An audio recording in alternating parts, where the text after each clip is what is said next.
প্রথম ঢাকা নিউজে আপনাদের স্বাগতম। সাথে আছি আমি সাদিকুর রহমান। রাজধানী ঢাকা মৌলভীবাজার কাঁচাবাজারের দোকান সমিতি মালিকপক্ষ ও ব্যবসায়িক ঢাকা দক্ষিণ সিটি কর্পোরেশনের মেয়র তাপস ও কাউন্সিলর আলমগীরের অবৈধভাবে চাঁদাবাজি ও ইজারার নামে লুটপাট। বিস্তারিত মৌলভীবাজার থেকে রিপোর্টার অধরা ইসলাম আনান ও তথ্যচিত্রে এমডি ইমরান।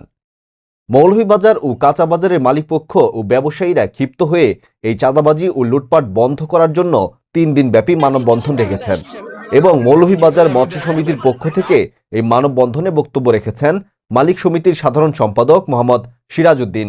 মৌলভীবাজার কাঁচাবাজারের সকল ব্যবসায়ী ও দোকানদার সকলে চাঁদাবাজির শিকার হয়েছেন, সেগুলো তুলে ধরেছেন সাধারণ সম্পাদক মোহাম্মদ সিরাজউদ্দিন।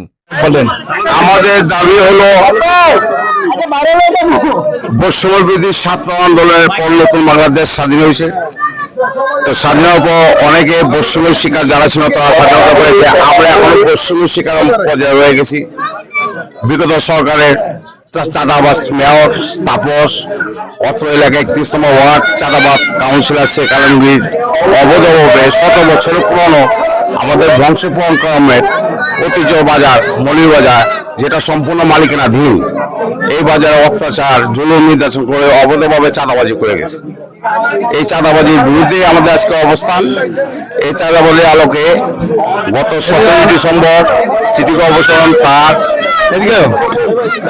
ওয়েবসাইটের মাধ্যমে নতুন করে চাঁদাবাজির অবৈধ ইজারা ঘোষণা করে।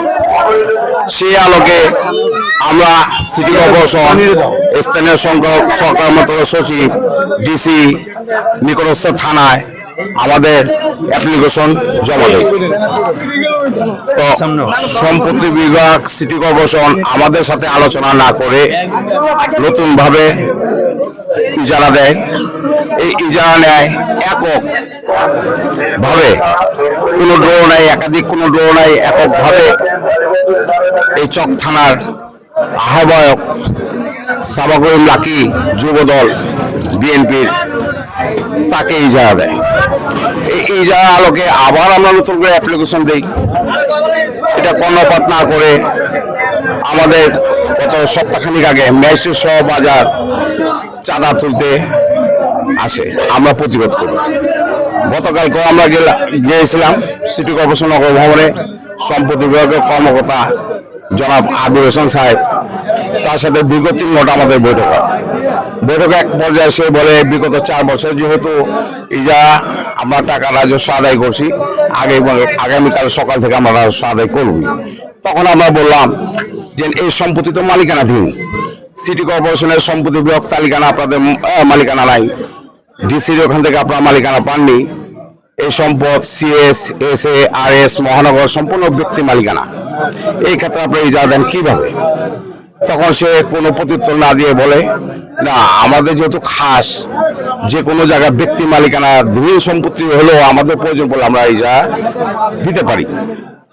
সে আলোকে তখন যখন একটা সমাধান না হয়, আমরা তার কাছে সর্বশেষ 10 দিন সময় চাই একটা সমাধানের জন্য।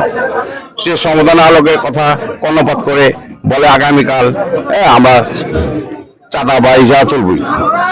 তা আমরা বললাম যে যেহেতু আমরা তুলবেন আমরা প্রতিরোধ করবো। আমরা ব্যবসায়ীরা, ক্ষুদ্র ব্যবসায়ী, আমরা সবসময় নির্যাতন নিপীড়িত। এখনো বৈষম্য আন্দোলনের ছাত্র আন্দোলনের যে ফসলের মধ্যে এখন বৈষম্য শিকার আমরা হচ্ছি। তো এটা সুবিচার আপনারা দেন, 10 দিন সময় দেন। না দেওয়া লাগে যখন বললো তখন আমরা বললাম যে আমরা মানববন্ধন করবো, দোকানপাট বন্ধ করবো। যত পর্যন্ত আমাদের এই দাবি আমাদের অনুকূলে না আসে তত পর্যন্ত আমাদের এই আন্দোলন অব্যাহত থাকে। এই এলাকায় বলে আমরা শুয়ে আসি। আসার পর আজকে আপনাদের সাংবাদিক ভাই, মিডিয়া ভাইদের আলোকে সারা দেশব্যাপী বরাবর আকুল আবেদন জানাই যেন আমাদের এই ক্ষুদ্র ব্যবসায়ীদের দিকে একটু সুবিচার তারা করে। মৎস্য ব্যবসায়ী ও তরকারি সমিতির আমরা কর্মকর্তা, আমরা কালকে সিটি কর্পোরেশনে গিয়েছিলাম। সিটি কর্পোরেশনে আমরা জমিদারির কাগজ নিয়ে গেছিলাম, জমিদার আমাদের সাথে গিয়েছিল। আমরা সিএস, আরএস, এসএ, মহানগর সব কাগজ দেখাইছি। সিটি কর্পোরেশনে বলছি আমরা এই যে এটা জমির মালিক, কিন্তু সিটি কর্পোরেশন একটা কোনো কাগজ আমাদেরকে কোনো দেখাতে পারেনি। তারা মহানগর সিটি জরিপ, এসএ, RS কোনোটা দেখাতে পারেনি, শুধু ওরা এই আপনার অনলাইনের মধ্যে একটা ইয়া দিয়ে দিছে, বিজ্ঞপ্তি দিয়ে দিছে, আমরা ইজারা দিছি। ইজারার 1,17,00,000 টাকা ইজারা দিছে, এটা বলছে। কিন্তু এর আগে অবৈধভাবে যে তাপসের যে অবিচার করে গেছে বাজারে দোকানদারের উপরে, আমরা এটা চাচ্ছি না। যদি সিটি কর্পোরেশনের মালিক হয়ে যায়, আমাদের ডকুমেন্ট দেখাবে, আমরা তাদের মালিক মানবো। কিন্তু এই 300-500 টাকা চাঁদা আমরা আর দেবো না।